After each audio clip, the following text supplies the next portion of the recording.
The astrology chart to me is the map of who you are. That if you are so one with the universe and one with the planets, then it would have its stamp on you. And the astrology chart is the human's way of trying to put into graphical terms what that stamp is.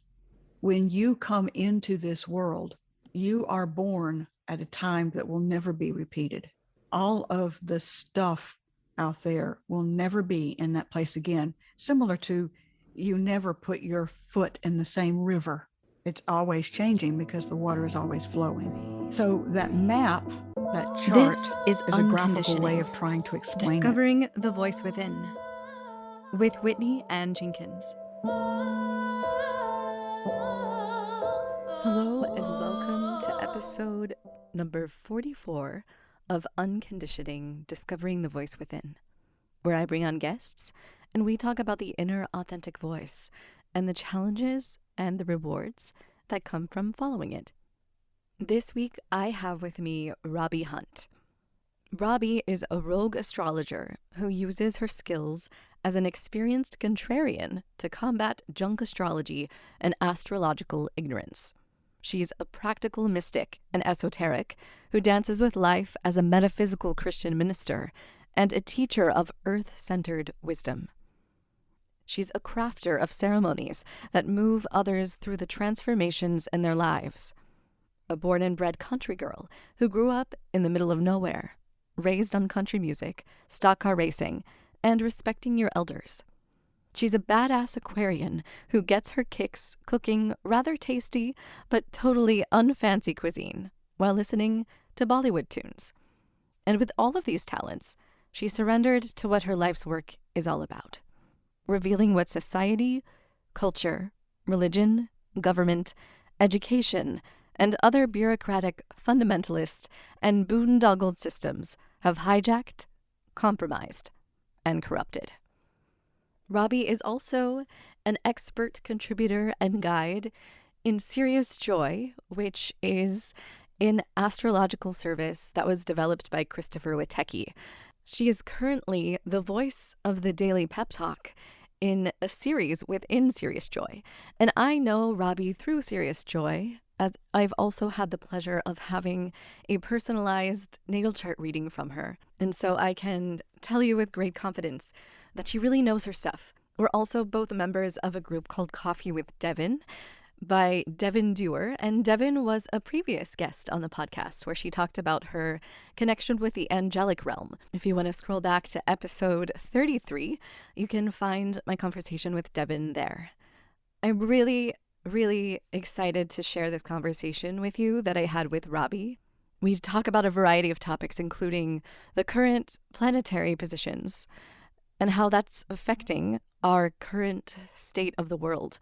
I think you'll find that Robbie is a wise lady, and she has a lot of wisdom to contribute to the world. I'm really happy to help her share her light as more people are discovering the gifts that she has to share with us. So without further ado, here is Robbie Hunt. I'm ready to go. All right. I'm really excited to have you on the podcast. You have such a rich background, and in some cases, as a minister and astrologist, some circles I feel like those might be a little even contradictory. And so you had to go through a lot of things in order to get where you are in your life. And so I like to get back to the beginning of Robbie Hunt and ask you about the first moments that you realized that you had this intuitive side to yourself, and you recognize it as like part of your authenticity, and it was purely you. Do you have a moment that you can recall that reflects that? Yes. There was a day when I was around 8 or 9 years old when we had a new refrigerator delivered. And in those days, they always had big boxes that they were in. And so there was this big box that I got to have as my own. Mm-hmm. And I grew up in the country. I grew up in the middle of nowhere, in the middle of 35 acres of land. And I remember my dad taking that box and he cut out a hole for a window. And I laid in that box, put it on its side, laid in that box, and through that window, I could see up into the stars. Now, like I said, this is in the country. Mm-hmm. And seeing the stars was a whole lot different than what a lot of us experience now. Right. I remember looking at those stars and having this sense that I was bigger than the moment, that I was bigger than this life in Cherokee County, Georgia, that I was bigger than what I knew. And there was this thought that came over me that said, and you'll be a star. I'm like, oh. And, as a kid, you think an actress or a singer or somebody famous. So I spent a little bit of my early youth trying to catch that star, to realize it meant something different, and being in front of people in a very different way than what my little 8-year-old mind had gathered. But I've never forgotten it. That feeling of knowing in that moment, just something that washed over me, that I was bigger than what I was experiencing right at that moment. Yeah. Were you able to share that experience with your parents and explain what happened? Yes and no. I was always outside, laying in the grass, looking up at the sky. So that was nothing new. When I would do stuff like that, when I would come in and say to my mother that I had gotten, we didn't use the word download then, but I had gotten a message, or that I had thought about something. My mother, who is a very practical woman, incredibly practical, but also very intuitive, would somebody say, yeah, you're my little Martin Luther King. You're my little Martin Luther King. Did you have another Martin Luther King moment? So it wasn't that she didn't believe me, but she also wasn't going totally there. I think if, there'd been some flash of lightning and a burning bush like Moses experienced in the Old Testament, she probably would have believed me. But less, given that there was no physical evidence of the experience I just had, she was kind of like, yeah, okay. Right. Yeah. So, did you grow up in a traditional Christian background? Yes. Yeah. My family was Southern Baptist, and my grandparents were deacons and elders in the church. At what point did you stumble across astrology and find yourself aligned with that? Because I was always outside looking at the stars, I think that's where it started. Because in my world, if you're not a good astronomer, you can't be a good astrologer. Yeah. So I was always looking at the sky. To this very day, before I go to bed, every night, I go outside and look at the stars. So I think that's where it started, that there was an understanding that there was a connection with that out there that my little young brain couldn't understand in the moment. I was always interested in astrology, but I don't think the real kick of it, as in, I need to really make this personal, was not until 2010. Oh, wow. So I admired it from afar until one day I heard an astrologer, and I don't even know who it was, who said something that was just like, what? That doesn't make any sense. And I think I had looked up something online, and there it started. My whole thing of, I don't think y'all have that right. And I think that's where it got started. Do you remember what it was that triggered that moment that you felt that you needed to investigate further? I do. And it was about the planet Saturn. So traditional astrologers call the planet Saturn as, they use the term a malefic, which means it not good for you. And that It was the planet of restriction. And something about it when I read that was like, no, no, no, that is not right. Mm. And I don't know why, but something came to me and said, go outside. You can see Saturn. So I went outside. I live in a condo, so there's a common area where you can sit out in the grass and see the sky. And I did. And the funny thing was, I did. And there was an accident down the street. And so all of the power for this road, the street that I live on, was out.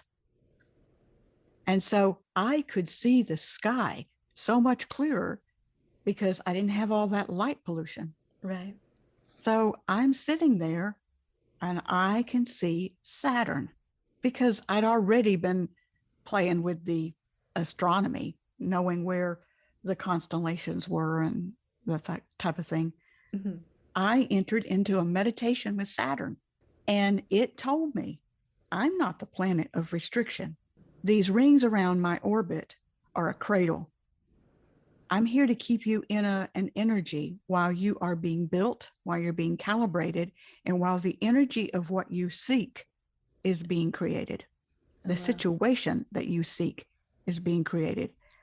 I won't violate your will, but I am going to keep you here until things are ready. And that where people got in trouble, where Saturn gets called a malefic planet, is when our ego kicks in and we break ourselves out of that cradle. And that it's not a malefic planet.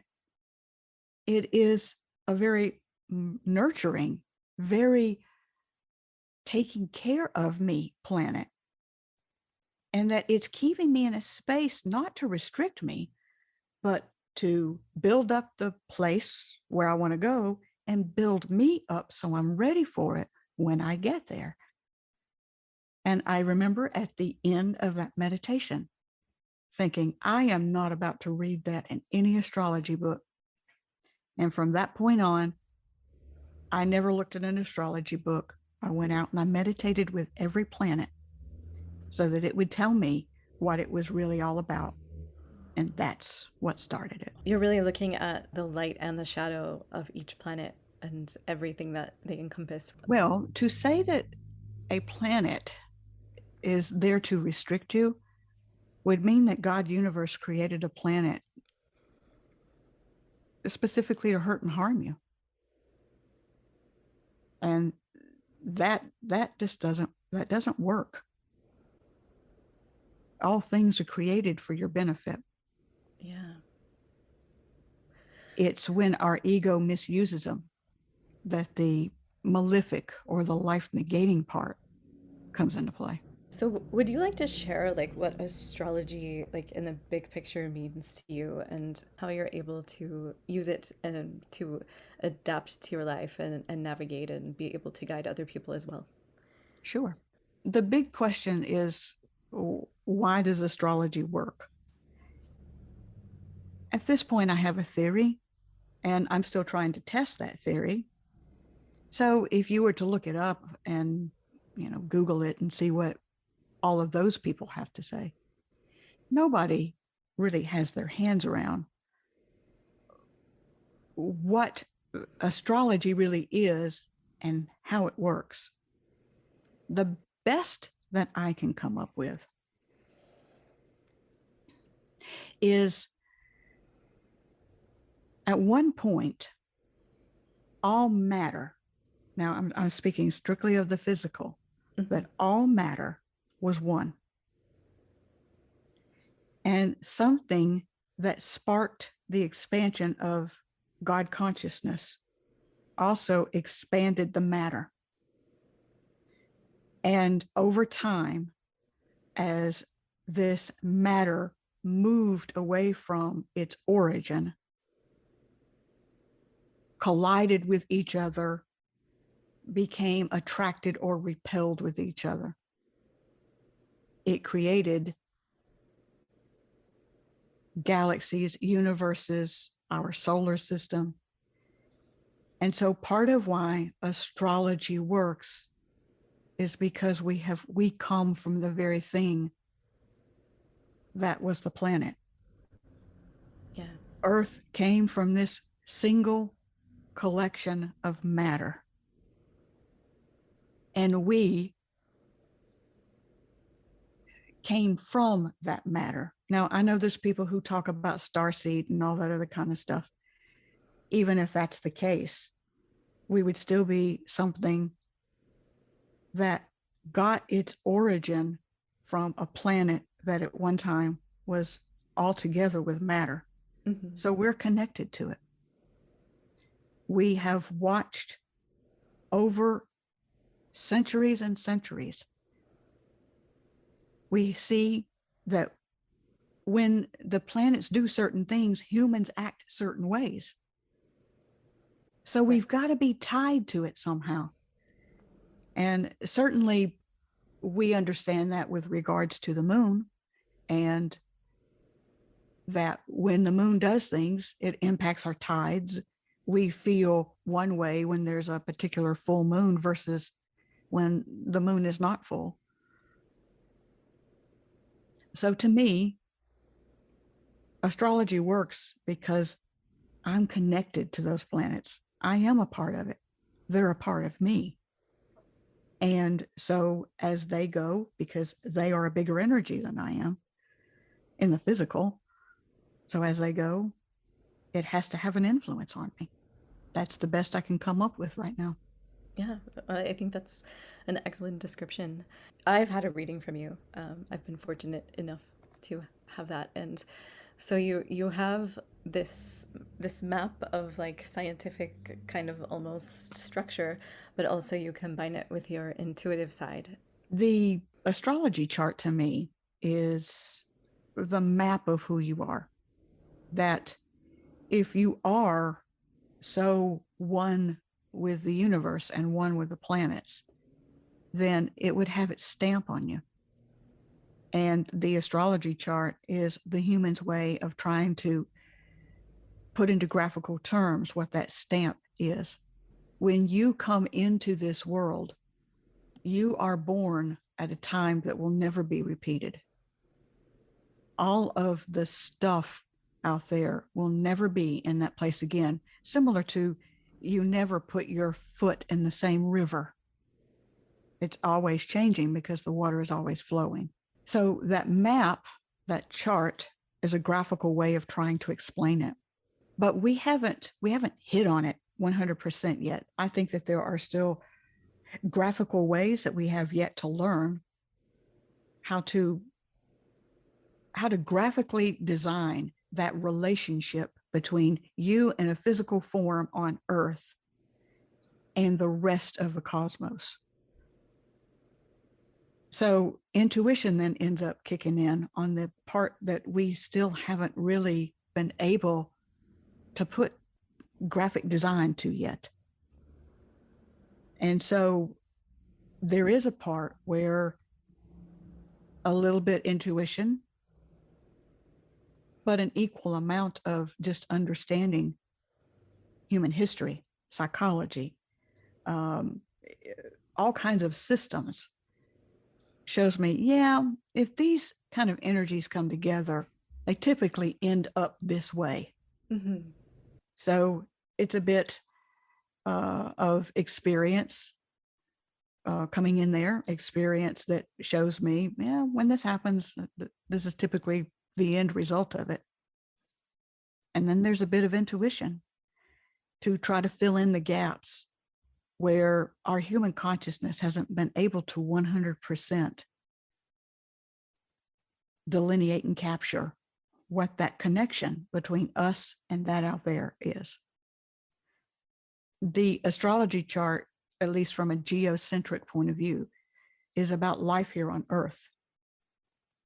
It's how we relate to that life on Earth and how that cosmos impacts us.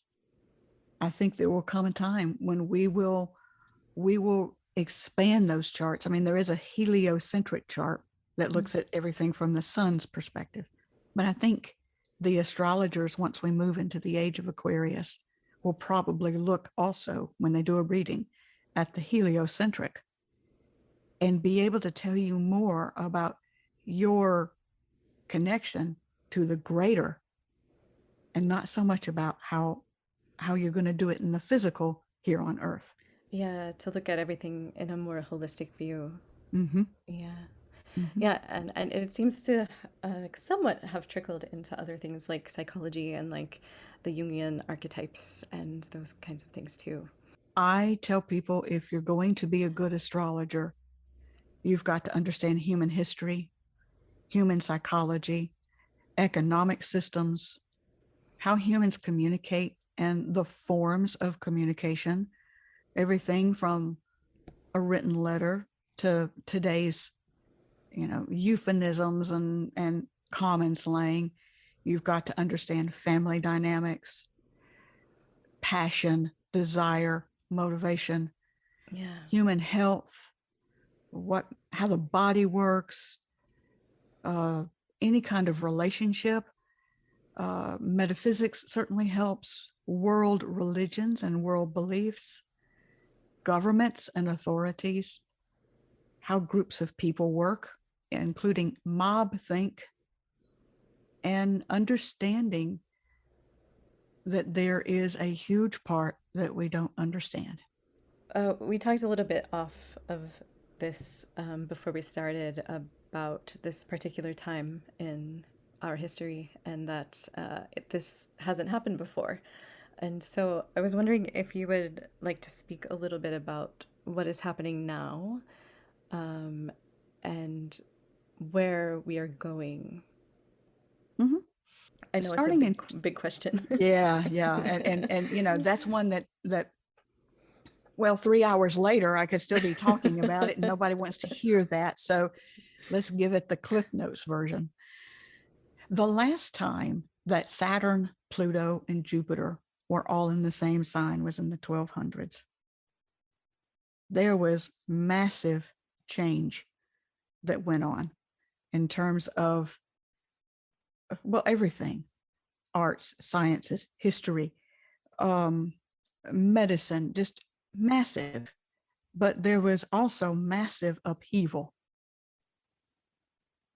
I'll let the listener go and look up the 1200s, Yeah. in Wikipedia, and see all of the stuff that went on.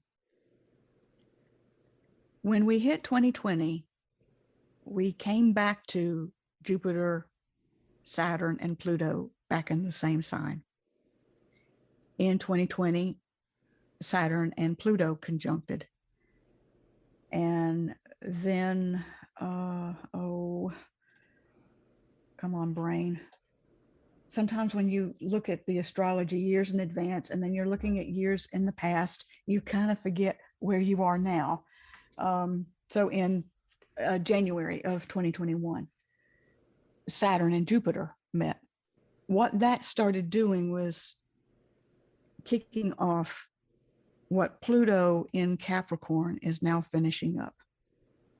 But Pluto in Capricorn, and I will come to that in just a minute, but Pluto in Capricorn is joined by the other two, what we call transpersonal planets. They're the three outer planets. They stay in a sign for long enough that they impact a generation. Mercury stays on the planet, 30 something days. Pluto, Uranus, Neptune, they stay in a planet for years. So when the United States, well, Pluto is in Capricorn. The last time it was in Capricorn, the United States was formed and we were in a Revolutionary War. The last time that Neptune was in Pisces, as it is now, we were involved in the American Civil War. The last time that Uranus was in Taurus, as it is now, we were involved in World War II. So these transpersonal generational planets have returned home to places where the last time they were there, we were embroiled in a war. Yeah. we are embroiled in a war in our own country. And this isn't about picking a political side right now. This is where the astrologer has to step back and note what they see without attaching to what they think is the right or the wrong of it. When Pluto went to 27 degrees Capricorn, it went back to the place where it was when the United States was formed. So countries go through a Pluto return. We don't, because it takes 248 years for it to orbit around the sun. Pluto, called the planet of death and transformation, exposes corruption, rot, neglect, decay. And it exposes it. It didn't create it.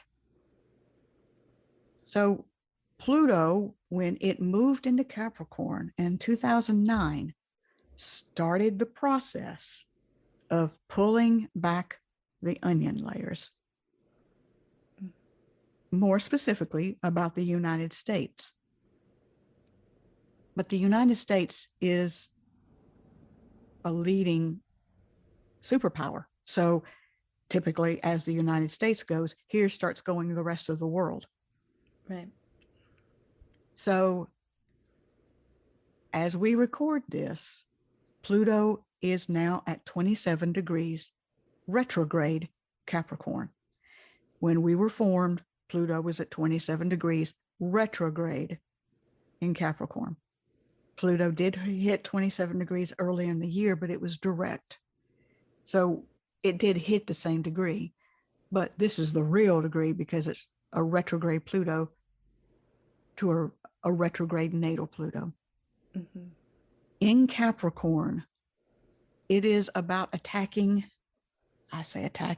revealing what's going on with big, ownersome, bloated, too big to function systems.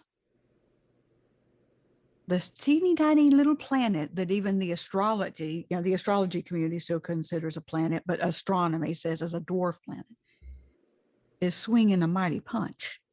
There is no big system that will not be impacted by this punch. So big systems of government, medicine, education, military, religion, anything big that as a system has gotten to the point where people talk about how bureaucratic it is. Pluto is getting ready to reveal that rot and that corruption and all of that nastiness. Reveal it. Again, it's been in the works since probably the early 1900s.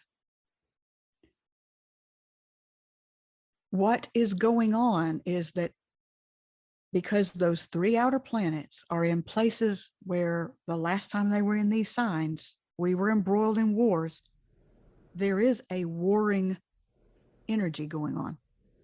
Mm-hmm. There is a war of an energy of you've got to take a side. And that if you are not for me, you are against me. What this will end up doing is changing the face of these big systems, and some of them will be destroyed. Pluto will end up in that revealing of all that rot, also deliver the final blow. More to clean it out than anything. The final blow, it'll already be dead. All it will be doing is clearing it out. So any of us who are involved with big systems, if you are involved with big government, you work for government, you are a politician, your major client is government, you must prepare for that to be unstable and to make massive changes. Medicine. economics and finance, academia, the military, societal issues. The thing that we're going to see will be a whole lot of people taking sides to the point of their own detriment. It will be the people who will realize that actually the extreme and the fundamental on both sides of whatever it is you're looking at are the dangerous places to be, and are the places that will not, they can't stand. There's an energy that they can't stand. I heard an astrologer one time say, the astrology helps me pick my politics, helps me define my politics. And I didn't get it then, but I get it now. If you are one who has aligned yourself to a political party, a medical perspective, an academic perspective, if you are aligned in these systems in some way that needs these systems in order to survive, meaning you have a belief system that needs those systems in order to survive, you are going to be the most impacted. If you are someone who owns your own belief system and it doesn't need a political party, it doesn't need an education perspective, it doesn't need a medical stamp of approval in order to own it, you'll be good. Yeah. But if you're tied to those systems that Pluto is about to swing at, as it goes, so will you. Does that make sense? Absolutely. So we must stay rooted in our own authenticity. Yes. Yes. Yes. And the quote unquote smaller it can be, the more powerful it will be. Could you explain what you mean by that? Well, Capricorn is a sign of the big, but what is clearing it out? That little bitty Pluto, that little dwarf planet. So part of why these systems are going down is because we can't feed them anymore. I mean, just if you just want to use an example, look at the US economic system. It is what? How many $1 trillion are we in debt? Take that out and put the equivalent in your own personal finances. If you were that far in debt, that can't be substantiated very long. Right. So these big systems require resources, they require energy and time to maintain. At some point, they become too big to maintain. They're like this monster that's like, feed me, feed me, feed me, and you can never feed it enough. The power is in the small, because all of your senses, you can keep in tune with it. You can see it, you can smell it, you can taste it, you can feel it, you can manage it, you have an intuitive sense about it. It's not too big. That way you're more connected to it. So take the example, if I live in a town of 500 people versus 5 million, I'm much more connected to that town of 500 people. And as things are going on with the town, with the people of the town, even if I don't know them personally, I know it. I see the results of it. Town of 5 million, I can't. So as Pluto is scraping this stuff away, we've got to get small in order to be able to have autonomy and maintain our energy and the energies that feed us and support us. So it sounds like what you're saying is, instead of getting caught up in the big picture, it would be most beneficial for everyone and everything if we took the time to take that focus internally on ourselves. Yes. However, I will put an asterisk to a part of what you said, and that was about everything and everyone. There are a lot of people who are in this scenario right now who are the people who don't know their light. I am trying to be kind in how I describe certain people. So there are the light workers, the light walkers, and the people who don't see or know their light. Those people who don't know their light are the ones who are perpetuating every bit of this. They are perpetuating it because their ego is driving that, but their soul, for some particular reason, needs it. On the flip side of that, so does ours. Because all the light work and light walk in the world is real easy when things are hunky-dory. When things are chaotic, like they are now, you learn really fast whether you believe what you preach or not. So it's giving you and I a chance to, yeah, that whole law of attraction thing, I don't know about that. We are proving spiritual theory, or we're not, for our own selves. So there is a group that their energy is, it is not, it's going down with the ship. And that's just where they are.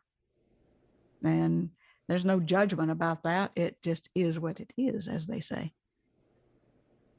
So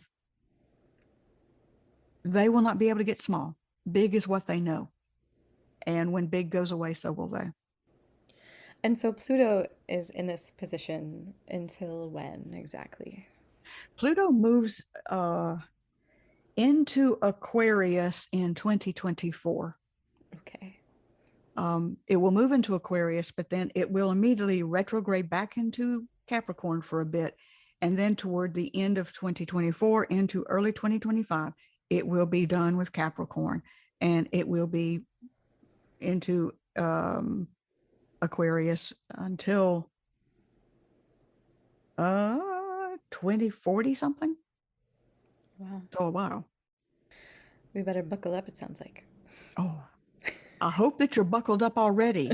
If not, yes, please do. So what advice could you give people for buckling up? Know who you are. Now that sounds, I got that. That's easy. What these current energies are hitting at, and what they did in the 1200s, is that it's hitting at your belief system. Now, I want you to think belief is an incredibly powerful, motivating force. Belief sends people to war. Belief has people, will kill people. Belief will save people. Belief will sacrifice self. Belief is powerful. And we are all born into a world in which we may have our beliefs at this soul level that we came into with.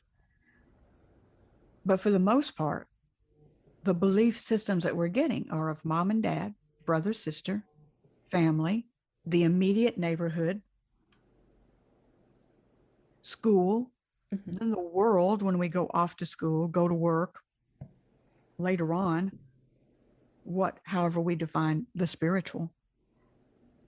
There comes a point where you really, really, really have to get down to, why do you believe that? And when you keep asking the question and doing the digging and asking the question and doing the digging, you get to the point of, wow, that was mama's belief. And at that point, you decide whether you're going to perpetuate it or change it. Either way, if you perpetuate it or you decide to change it, you now have moved it from a place of belief to knowing. Now, when you perpetuate it, if you mean in perpetuating it, you're doing it because I want it to. I want that, not because you think you're supposed to. So the point being, when you get to that point, that you are making a conscious choice on why you're picking up that belief. Either I'm picking it up because it's good, I believe it, I want to make it a part of me, I'm carrying it on. Or no, that was my mother's belief based upon her circumstances. I'm changing it. At that point, now you own it. And when you're in that place, outside influences don't sway you. You can have all kinds of people come in here and talk to me about astrology, and I would welcome it. Come and talk to me. I'm not trying to persuade you, but I will talk with you because I learn, I gain insight. But it has been so much a part of how I am perceiving and seeing the earth that it's a part of my belief system now. And you are going to have a hard time knocking me from it. Right. So it's that proverbial peace that passes all understanding. So know who you are. Know why you are aligned with go through those big organizations, a government, a political perspective, an economic perspective, an academic perspective, a medical perspective. Know why.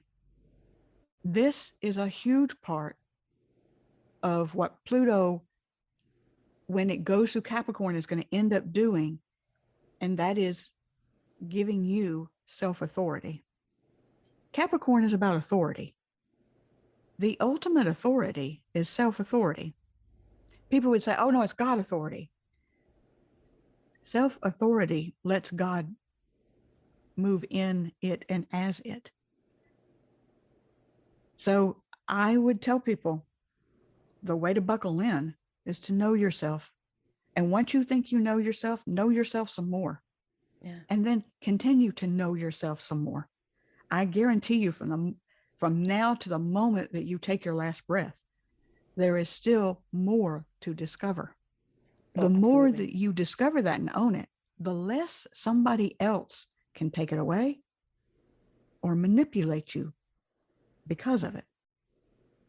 Yeah, there seems to also be a component of self-trust in there too. Self-trust comes from those belief systems that you are participating in it and having the intellectual honesty to admit it when they work and don't work. So religion is a real good one. We can use that as a placeholder, that regardless of the religion or the faith that you grew up in, it says God is this way. God wants, says, demands, does this.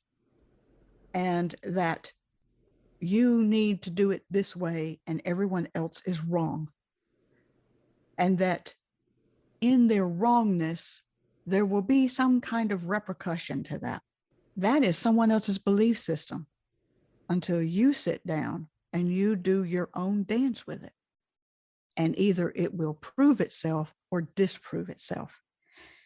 If it disproves itself, you've got to have the intellectual honesty to say to yourself, oh, oops, that's wrong. Maybe not wrong for everybody else, but for me, that don't work. And then back away from it. Once you do that, actually, now you can trust yourself because you have watched yourself take your ego and go, whoa, buddy. No. Now you know you've done it once, you can do it again.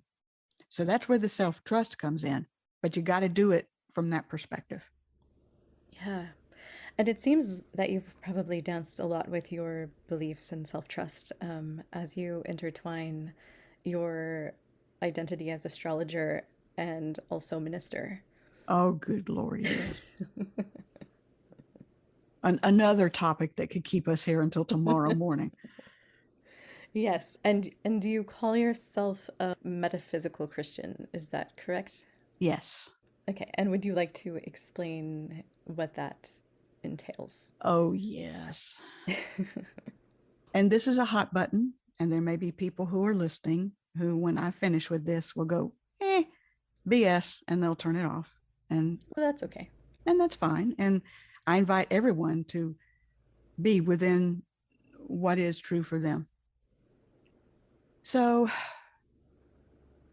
metaphysical Christianity is an understanding that Jesus came as a teacher and that his teachings were what were necessary to, quote unquote, save the human race.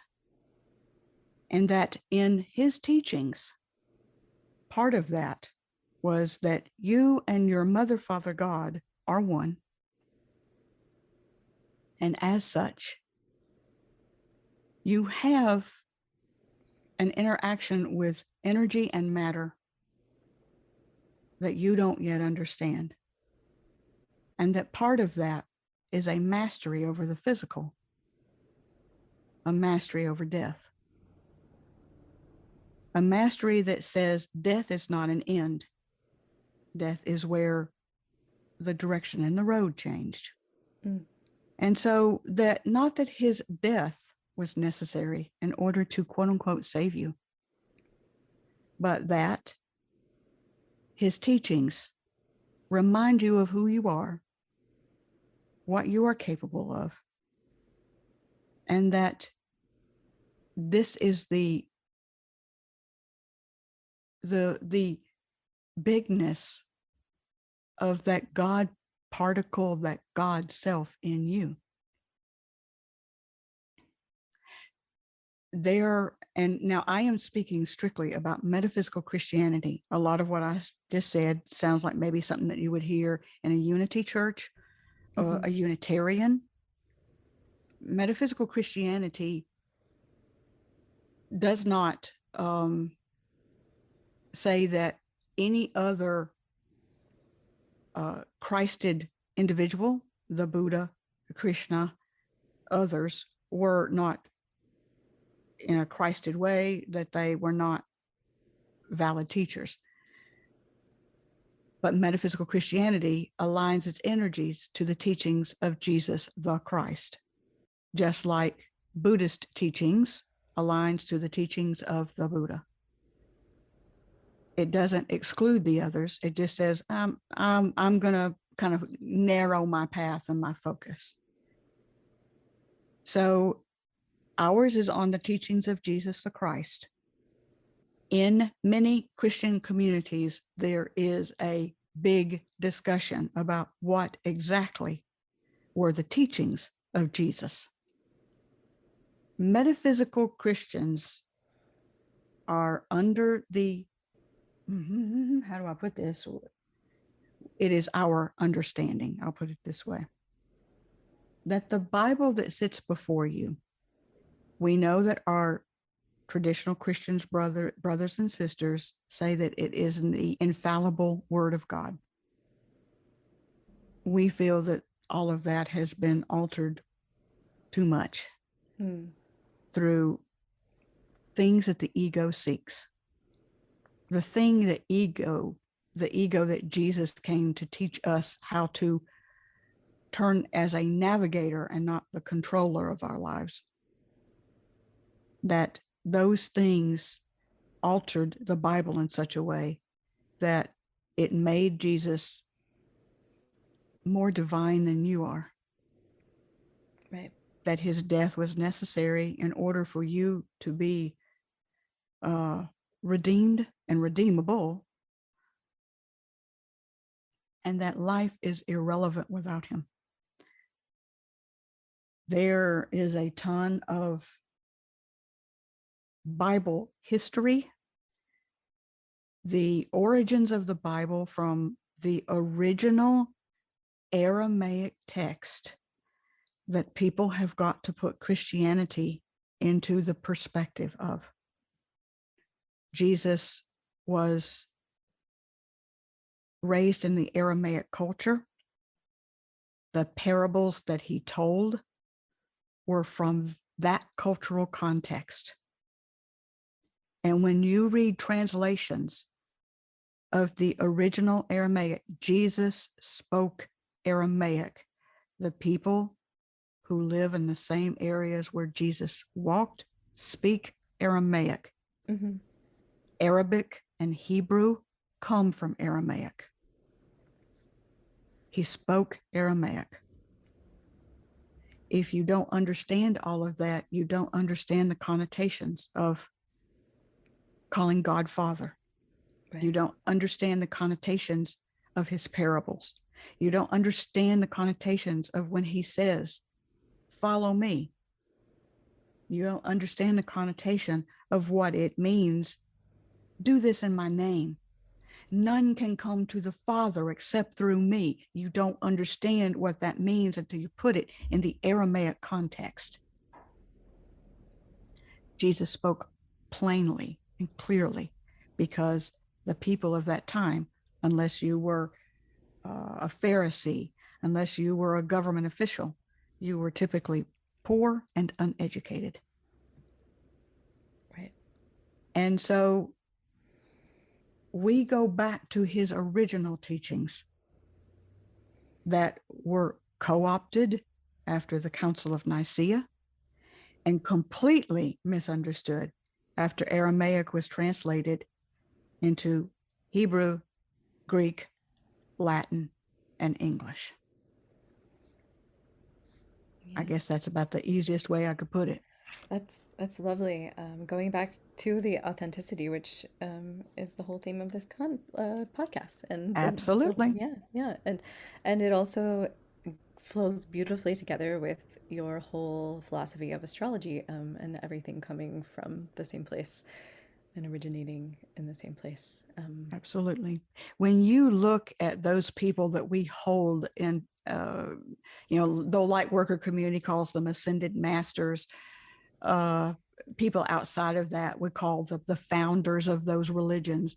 When you look at Krishna, when you look at the Buddha, you find they all said the same thing. Yeah. Mm-hmm. So there's got to be some kind of golden thread and golden truth that runs through all of them. It's just that they all then turned around and put them into their cultural context. Yeah, absolutely. You explained it in a way that is also very clear, and I think easy for people to connect with and understand. Well, thank you. I try. Yeah. Well, I think you did a lovely job at it. Oh, thank you. Yeah. Is there anything that we haven't gone over that you feel like you would like to talk about? I think the only thing that I would really bring up is that one of the big systems that is also about to undergo a major transformation is the spiritual community. Now, I mentioned religion, but let's talk about the quote unquote spiritual community. The people who say that they're, that old line of, oh, I'm spiritual, I'm not religious. Mm-hmm. Well, there's a big spiritual community out there. So there's a big spiritual community of astrologers and tarot readers and psychics, people who are life coaches, people who are Reiki masters, people who are this, people who are that. It goes a gamut from shaman to energy worker, whatever. There's a big stew of those people, and there are a lot of them who've been in there for a long time. Mm-hmm. There are a lot of them who are in there for reasons other than the pure joy of doing that work. Mm-hmm. It isn't they don't have it deep inside of them. I'm not saying that they are lying to you, but the motivation is not coming from the place of eating, sleeping, drinking, what it is that they want to share with you. Over the next several years, you're going to see that community start to fall apart. Lies exposed, seeing them completely act opposite of what it is that they advocate. But in a big sense, also attacking others in the community. So if you find yourself now and for the next couple of years that there is an astrologer that you see, there is a naturopath that you see, there's a Reiki master that you see, a dietitian, a life coach, and you don't get this 100% feeling. You get like, well, okay, I mean, she's got a 5-star rating, and I see she's got all these referrals. Something doesn't feel right about it. Just stop and go somewhere else. Either it's the methodology or it's the person. A lot of these people are going to be weeded out. People who are in it for motives that maybe right now they don't even understand. And for motives that I think a lot of people are going to be surprised how crooked some of this community can be. People who are telling you, oh, I am a 7th generation psychic. I am I'm a grand muckety muck shaman. And it's not that they don't have talents, but they're telling you that it's coming from this mystical place of God that I've got and you don't have. Mm-hmm. When no, no, they're using other techniques other than what they tell you, and they're not transparent about it. Part of when I do a reading for somebody, I really try to show you certain parts of your chart because I want you to understand it, right, so that the next time you hear something about your son or something going on with Uranus and you look at it and, oh, doggone, that's real close to mine.